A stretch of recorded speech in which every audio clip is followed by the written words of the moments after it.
Welcome to Man Does Tech, where I solve the problems you didn't even know you had. In this video, I will show how to make True Elements quinoa full guide.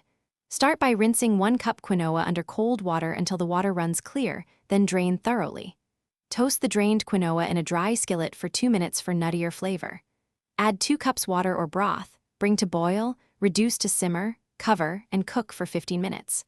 Let rest covered for 5 minutes, then fluff with a fork and season to taste. Measure quinoa precisely using a 1:2 ratio of quinoa to liquid for fluffy grains. Rinse well to remove bitter saponins unless pre-rinsed. For stovetop, bring to boil then simmer covered for 15 minutes, then rest 5 minutes.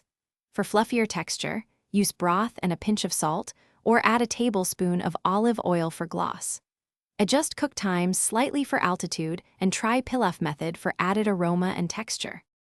Quick recommendation: if you need a reliable bottle for cooking sessions, try the Owala water bottle for easy sipping between steps and clean refills.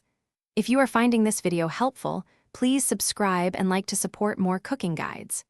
Check the description for the link and other deals to grab one or compare options. It keeps drinks cold and fits cup holders, making kitchen prep easier. Now let's get back to the video. Once quinoa is cooked and fluffed, season while warm to let flavors meld and absorb. Mix in fresh herbs, citrus, toasted nuts, or roasted vegetables for brightness. To make a cold quinoa salad, cool quickly on a tray then chill to preserve texture and freshness. Store leftovers in airtight container up to 5 days, reheat gently with a splash of water or oil to revive moisture.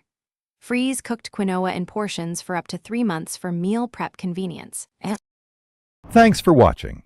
If you found this helpful, don't forget to like and subscribe.